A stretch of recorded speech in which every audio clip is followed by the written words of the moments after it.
I just want to know, given that all the data on the variants and the vaccines seems pretty positive this morning, why we should now pause international travel, and crucially, for how long do you think we should pause international travel?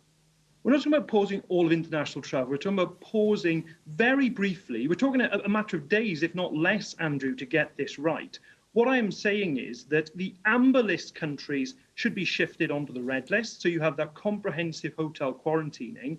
We can then have this green list in place. It's only a very small list. It's got about 12 countries on it at the moment, some of which are not even accepting tourists. And then we can start to build up that green list. But that can be done immediately if the Home Office gets a grip and supports airports in making sure that passengers are kept apart. And so this depends on hotel quarantining, which is quite expensive. Who pays for it?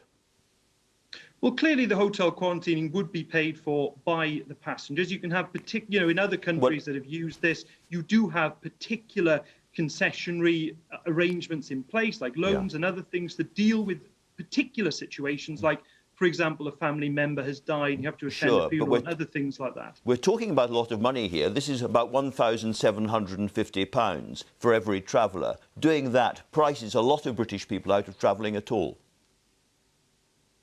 Well, at the moment, it should be clear that with the red list and the existing amber list, though of course I'm saying that should be added to the red list, it should be essential travel only, rather than this mixed messaging that the government's been putting out, which is causing such chaos. Now, it's so important because we are in a race, Andrew, between the variants and our vaccination programme. And what we have to now be doing is protecting the gains of the British people, those hard-won gains after over a year of sacrifice.